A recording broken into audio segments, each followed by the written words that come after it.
Hello everyone, welcome to success with Rai academy.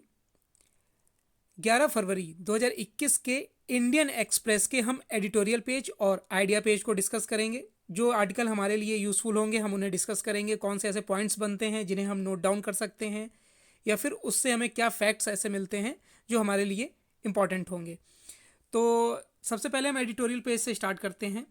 सबसे पहला जो हमारा आर्टिकल है, द ह्यूमन एनॉय। इसमें जो प्रधानमंत्री मोदी जी ने अभिभाषण दिया था राज्यसभा में, उससे रिलेटेड है। ये फार्मर्स यानी वही किसान आंदोलन से एक तरीके से रिलेटेड है, तो इस आर्टिकल को हम डिस्कस नहीं करेंगे। दूसरा है हमारा ट्रेड सॉफ्टली, जो अभी फ्लड आया है हमारा उत्तराखंड में, संडे को जो आया था, उसमें कौन कौन सी ट्रेजिडी हुई, क्या उसके कारण थे, और उसमें किस तरीके से सुधार की गुंजाइश है, और आगे आने वाले भविष्य में इसे किस तरीके से रोका जा सकता है। इसरो ने इस पर अपनी क्या रिपोर्ट दी थी, और और भी इसमें जो पॉइंट्स हैं वो हम इस आर्टिकल में डिस्कस करेंगे। तो ये डिस्कस करने लायक आर्टिकल है, इसको हम देखेंगे। नेक्स्ट आर्टिकल है हमारा पिकिंग अप पेस। इसमें जो इकोनॉमी को लेकर जो इकोनॉमिक ग्रोथ हो रही है, जैसा कि बजट में भी बताया गया था कि जो इंडियन इकोनॉमी है वो अब ग्रोथ की तरफ जा रही है। उसमें अच्छे जो बदलाव हैं, जो लॉकडाउन के बाद जो प्रक्रिया शुरू हुई थी अनलॉक की, उसके बाद जो भी बदलाव हुए हैं वो पॉजिटिव संकेत हैं। और देशों के मुकाबले इंडिया की जो इकोनॉमिक ग्रोथ है वो काफ़ी अच्छी है, उस पर लिखा गया है ये आर्टिकल। और इसको हम डिस्कस नहीं करेंगे। इस आर्टिकल को भी नेवर अगेन को डिस्कस नहीं करेंगे, क्योंकि ये हमारे काम का नहीं है। उसके बाद हम आइडिया पेज पर आते हैं। आइडिया पेज में हमारे लिए जो काम का आर्टिकल है वो है द न्यू अमेरिका। अमेरिका के जो राष्ट्रपति बने हैं जो बाइडेन, 46वें राष्ट्रपति बने हैं। उन्हें वो अब कौन से निर्णय ले रहे हैं और ट्रंप के कौन से निर्णयों को वो पलट रहे हैं, इसमें बताया गया है। उन्होंने कोविड-19 के लिए, टैक्सेस के लिए, एविएशन सेक्टर के लिए, और जो फॉरेन पॉलिसी है जैसे चाइना के साथ, रसिया के साथ, इन सब के साथ वो कौन सी पॉलिसी अपना रहे हैं, इस पर लिखा गया है ये आर्टिकल। इसको हम डिस्कस करेंगे। तो हमारा आइडिया पेज में आर्टिकल है द राइट ट्रैक। रेलवे की न्यूज़ है ये। रेलवे जिस तरीके से अब अपने राइट ट्रैक पर है। अभी तक रेलवे का सेपरेट बजट आता था, लेकिन अब रेलवे को और आम बजट को एक कर दिया गया है। तो इसमें भी कई चेंजेस होते हैं। पहले के मुकाबले रेलवे अब काफ़ी सुधार के ट्रैक पर है। पहले इसकी जो अमूमन रफ्तार है, जो हमारे गुड्स को ले जाने की, यानी कि माल ढोने वाली जो माल गाड़ियाँ होती हैं, उनकी जो एवरेज रफ्तार है वो 24 किलोमीटर प्रति घंटे की है, जो अब उसे 50 किलोमीटर प्रति घंटे करने की बात कही जा रही है। अगर हम लॉकडाउन की बात करें, जब पैसेंजर्स और यात्री गाड़ियां नहीं चल रही थी, तो ये एवरेज स्पीड 40 किलोमीटर की थी। लेकिन अब इसे और बढ़ाकर 50 किलोमीटर की करने की जो जद्दोजहद चल रही है, उस पर इंडियन रेलवे काफ़ी आगे बढ़ रहा है।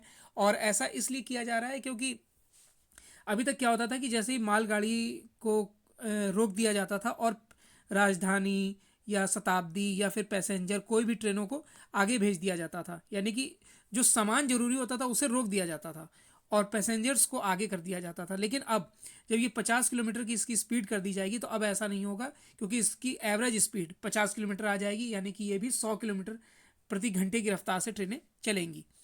लेकिन इस आर्टिकल में और कोई खास नहीं है जिसे हम डिस्कस करें। उसके बाद जो आइडिया पेज में नीचे आर्टिकल है हमारा अ मिसकंसीव्ड अप्रोच। ये हमारा मेडिकल जो बजट आया था उसमें जो 137% की भारी बढ़ोतरी करी गई है, उस पर एक तरीके से आर्टिकल है ये। और इसमें क्या क्या सुधार किए गए हैं, और इसमें एमटीपी जो बिल है, एमटीपी बिल का फुल फॉर्म जान लीजिए, the medical termination of pregnancy amendment bill. इसमें जो गर्भवती महिलाएं हैं उनको किस तरीके से, और जो उनका परसेंटेज है, और मतलब उनके स्वास्थ्य को लेकर जो चिंताएं इसमें व्यक्त की गई थी, उस पर लिखा गया आर्टिकल। इस आर्टिकल को भी हम डिस्कस नहीं करेंगे। तो हम अपने पहले आर्टिकल पर आते हैं जिसे हमें डिस्कस करना है, और वो है ट्रेड सॉफ्टली। देखिए, इसमें लिखा गया है कि जो 4 दिन पहले जो उत्तराखंड में फ्लड आया था, वो चमोली जिले के Rishi Ganga hadal power project को उसने पूरी तरीके से बहा दिया, यानी कि पूरी तरीके से तहस नहस कर दिया, और तपोवन पावर प्रोजेक्ट को भी डैमेज कर दिया है। और जो वर्कर वहाँ काम कर रहे थे वो मलबे में फंस गए हैं। वहाँ जो एक तरीके से मलबा पूरी तरीके से फैल गया है, उसके जो अवशेष हैं वो जम गए हैं और वहाँ तक क्षेत्रों में पहुँचने में दिक्कत आ रही है। यानी कि जो बचाव दल है उसको अब वहाँ पर पहुँचने में दिक्कत आ रही है। 13 गाँवों का संपर्क पूरी तरीके से टूट चुका है। देखिए 13 गाँवों का जो संपर्क है वो टूट चुका है। जो चाइना के बॉर्डर पर गाँव हैं उनसे भी एक तरीके से पूरी तरीके से संपर्क अब टूट चुका है। वहाँ पर अब टेक्नोलॉजी की मदद ली जा रही है, जैसे ड्रोन, लेज़र इमेज का भी प्रयोग, मदद उनकी ली जा रही है उन क्षेत्रों में पहुँचने के लिए जहाँ रेस्क्यू टीम को दिक्कत हो रही है पहुँचने में और वहाँ पर सहायता वो नहीं कर पा रही है। गवर्नमेंट की तरफ से तत्काल टास्क जो मदद करी जा रही है वो भरपूर है, मतलब पूरी तरीके से मदद कर रही है, लेकिन उसमें भी कई दिक्कतें आ रही हैं रेस्क्यू करने में। अब ये जांच का विषय होना चाहिए कि कौन सी ऊंची चोटियां वो पहाड़ी हैं जो पिघल रही हैं, घिसक रही हैं। अब देश को मतलब अब इसमें भी देखिए ये जो हिमस्खलन हुआ है, जो ग्लेशियर टूटा है, इसके बाद भी कई ऐसे ग्लेशियर होंगे जिनकी टूटने की संभावनाएं प्रबल हैं। अब जब इतना सब कुछ हो चुका है तो अब इसमें आगे की जो राह है ये कि अब इस पर अध्ययन किया जाए और इसमें देखा जाए कि और कौन सी ऐसी चोटियां हैं जो पिघल रही हैं या जो खतरे के निशान पर हैं। उन्हें अब वहाँ पर कौन से बचाव कार्य पहले से ही सुचारू रूप से किए जा सकते हैं। अब देश को साइंस और एनवायरनमेंट संस्था की ज़रूरत है जो हिमालय क्षेत्र को पूरी तरीके से अध्ययन करे और उस पर क्या प्रभाव पड़ रहा है उसका भी विश्लेषण करे।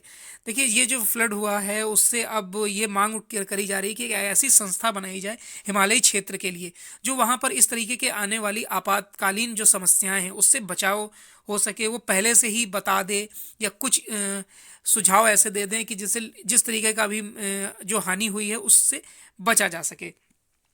लैंडस्लाइड और जो हमारे ये पत्थर जो टूटे हैं, ग्लेशियर जो टूटा है, उत्तराखंड के लिए असामान्य घटनाओं में से एक है। इसरो ने अपने डाटा में ये बात कही है कि ऐसे 1000 ग्लेशियर हैं जो पिघल कर अपनी जगह से हट रहे हैं और इतनी खतरनाक भी हो चुके हैं क्योंकि चट्टानें भी अब अपनी जगह से हिल रही हैं।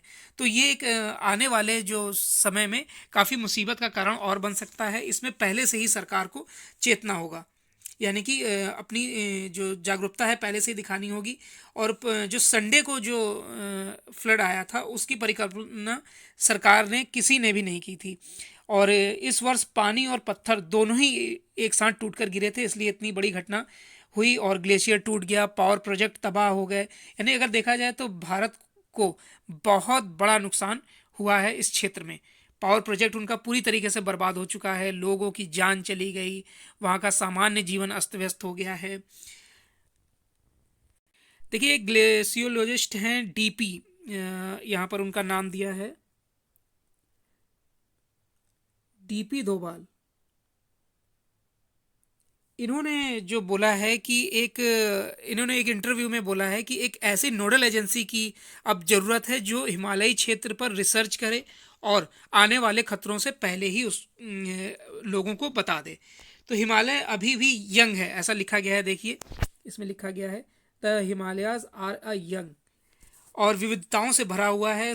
इसमें जो सरफेस है ये सब अभी उतने भी खतरनाक हैं, लेकिन जिस तरीके से एनवायरनमेंट चेंज हो रहा है उसमें थोड़ा सा लोगों को सतर्क रहने की ज़रूरत है। लैंडस्लाइड से बचने का इस खतरे से बचने की कोशिश करनी चाहिए। माउंटेन का तापमान हमेशा समान नहीं रहता है। इस समय 8 घंटे वहाँ लगभग कड़ी धूप रहती है, जिससे वहाँ जाहिर सी बात है ग्लेशियर, हिमखंड ये सब पिघलेंगे ही और टूटकर ऐसी घटनाएं फिर से होती रहेंगी। तो इसलिए ऐसी कोशिश की जा रही है कि एक ऐसी संस्था बनाई जाए जो इस क्षेत्रों को बारीकी से समझे और आने वाले जो इस तरीके के आपातकालीन स्थिति हो उससे बचा जा सके। नेक्स्ट आर्टिकल है हमारा आइडिया पेज पर। आइडिया पेज पर है द न्यू अमेरिका। जैसा कि ट्रंप जी अलविदा हो चुके हैं और उन पर अब महाभियोग की कार्रवाई भी चल रही है और इस बार जो अभी तक जो 50 लोगों का जो इनका वोट था, जिसकी वजह से ये एक बार पहले महाभियोग से बच गए थे, अब की वो 56 और 44 पर हो गया है। तो इससे क्लियर हो गया है कि ट्रंप पर महाभियोग की कार्रवाई चलेगी। निचले सदन में ये मत पास हो गया है कि इस बार ट्रंप पर कार्रवाई चलेगी। अब जो बाइडेन जो आए हैं, जो अमेरिका के 46वें राष्ट्रपति हैं, उन्होंने 20 जनवरी को शपथ ली और शपथ लेते ही उन्होंने ट्रम्प प्रशासन के कई नियम जो है वो बदले हैं। कई उन्होंने रूल जो बनाए थे उसको चेंज किया है। H1B वीज़ा हो, चाहे वो कोविड-19 को लेकर हो, क्लाइमेट को लेकर, कई उन्होंने ऐसी चीज़ें हैं जिन पर बाइडेन अब बदलाव करते जा रहे हैं। और इसमें आगे आने वाले समय में वो दूसरे देशों से भी अपने संबंध बेहतर बनाने की कोशिश कर रहे हैं। जैसा कि उन्होंने ईरान पर अभी प्रतिबंध को जारी रखा है। ईरान ने भारत से भी मदद मांगी थी कि वो अमेरिका से इस पर हस्तक्षेप करने, मतलब भारत हस्तक्षेप करे कि अमेरिका ईरान से अपने प्रतिबंधों को हटा ले। लेकिन अमेरिका अभी इस पर पूरी तरीके से कायम है प्रतिबंध लगाने पर, और वो इससे पीछे हटने को तैयार नहीं है। अब जो बाइडेन ने जो कुछ निर्णय लिए हैं उन निर्णयों को देख लेते हैं हम। सबसे पहला जो निर्णय उन्होंने लिया है कोविड-19 पर। जो बाइडेन ने कोविड-19 पर 15 एग्जीक्यूटिव ऑर्डर्स जो उन्होंने लागू किए हैं, उन्होंने कैपेसिटी बढ़ा दी है, पैकेज बढ़ाया है, लोगों को ज़्यादा से ज़्यादा जांच करने के लिए, मतलब पहले से ज़्यादा सतर्कता बरतने के लिए किया है। ट्रम्प प्रशासन ने सबसे बड़ी गलती कोविड-19 को लेकर करी थी, उन्होंने इसको गंभीरता से नहीं लिया था। एक समय ऐसा था जब 1 लाख से ज़्यादा केस अमेरिका में प्रतिदिन निकल रहे थे। जो बाइडेन ने अब एक्ट में बदलाव किया है, उन्होंने कई पैकेज भी इसमें दिए हैं और लोगों को आश्वस्त किया है कि कोविड पर हम जल्दी से कंट्रोल कर लेंगे। क्लाइमेट चेंज की अगर हम बात करें तो इसमें उन्होंने कई जो सुझाव हैं लोगों के माने हैं, दूसरे देशों के माने हैं, और इस पर क्लाइमेट चेंज को लेकर जलवायु परिवर्तन जो हो रहा है, कार्बन उत्सर्जन में भी कमी लाने की बात जो बाइडेन ने कही है। 2035 तक कार्बन फ्री पावर करने, अमेरिका को कार्बन फ्री पावर करने की बात इसमें जो बाइडेन ने कही है। जो बाइडेन ने कई ऐसे समझौते हैं जो ट्रंप ने नहीं किए, जो किए थे उनमें बदलाव किया है। और आगे आने वाले समय में जिस तरीके से ये कह रहे हैं कि कार्बन फ्री पावर ग्रिड बनाया जाएगा 2035 तक, इस पर वो आगे बढ़ रहे हैं। इमिग्रेशन, यानी कि जिस तरीके से डोनाल्ड ट्रंप ने कई देशों के साथ उड़ानों पर प्रतिबंध लगाया था, अब धीरे धीरे जो बाइडेन उन प्रतिबंधों को खोल रहे हैं। लेकिन जहां पर कोविड के मामले अभी ज़्यादा हैं वहां से उड़ानें अभी भी रोकी गई हैं, जैसे ब्रिटेन, न्यूजीलैंड, इन सब में अभी इन्होंने हाल ही में उड़ानों को अभी सीमित रख रखा है। ब्राज़ील से उड़ानों को रोक रखा है। तो ये, और मुस्लिमों को पूरी तरीके से बैन अभी भी इन्होंने भी कर रखा है। ऐसे कुछ हैं निर्णय हैं जिनमें जो बाइडेन ने अभी पूरी तरीके से बदलाव नहीं किया है।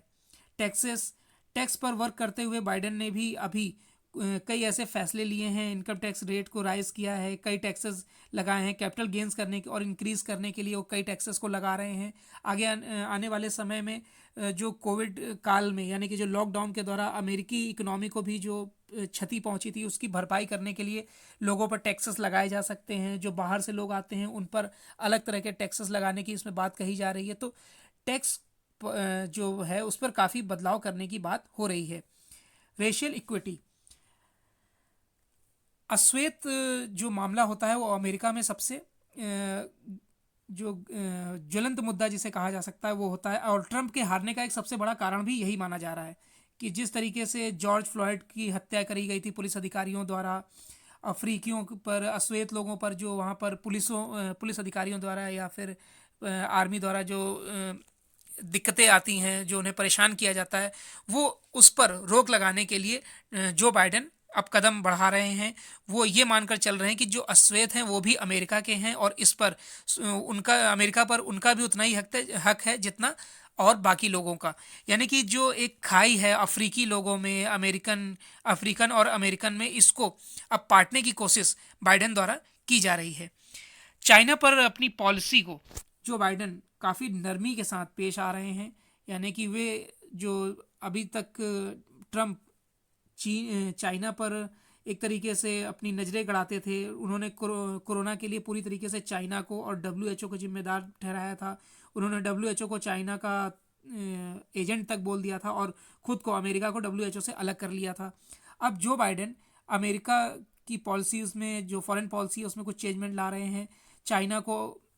चाइना से वो किसी तरीके का मतभेद नहीं चाहते हैं। फ्यूचर में वो चाइना और मतलब पूरी कंट्री, सभी देशों को साथ लेकर चलना चाहते हैं। और कई ऐसे एरियाज़ हैं इकोनॉमिक पर्पस से, मैन्युफैक्चरिंग एरिया है, तो इन सब पर वो अमेरिका यानी चाइना को साथ लेकर चलना चाहते हैं। रसिया की बात करें तो रसिया जो बाइडेन का अगर हम देखा जाए तो उतना फेवरेबल कंट्रियों में से नहीं है, वो रसिया के पक्ष में उतना नहीं रहते हैं। लेकिन अगर एडमिनिस्ट्रेटर की बात करें तो वो रसिया के करीब थे ट्रंप, और रसिया से उतने ही थोड़े से दूर हैं बाइडेन। लेकिन बाइडेन चाहते हैं कि आगे आने वाले भविष्य में वो अमेरिका के साथ रूस का भी संबंध और देशों के साथ जैसा है वैसा ही क्लियर रहे। टॉप एडमिनिस्ट्रेटर से उनकी बात चल रही है, फॉरेन अफेयर्स से भी उनकी बात चल रही है रसिया को लेकर, और आगे आने वाले समय में कई समझौते भी रसिया के साथ देखे जा सकते हैं। तो ऐसी कुछ चीज़ें हैं जो बाइडेन ने ट्रंप के काल की जो बदली हैं, और आगे वो बदलाव करते रहना चाहते हैं। इसमें 2030 तक जो बाइडेन है वो अमेरिका को सुपर पावर, पूरा तरीके से सुपर पावर बनाने की कोशिश करेंगे। और 2035 तक उन्होंने जो कार्बन फ्री करने की बात कही है, वो अगर वो होता है तो कई और देशों पर भी दबाव पड़ेगा कि वो अपनी कार्बन उत्सर्जन की पॉलिसीज़ को बदलें। तो ये आज का एडिटोरियल और आइडिया पेज था। आई होप आपको वीडियो अच्छा लगा होगा, और मैं कोशिश करूँगा कि कल से आपको इंडियन एक्सप्रेस के एडिटोरियल पेज के वोकैब भी प्रोवाइड कराए जाएं। और आई होप आपको वीडियो अच्छा लगा होगा। अगर वीडियो अच्छा लगा तो लाइक और शेयर कर दीजिएगा। वीडियो देखने के लिए धन्यवाद।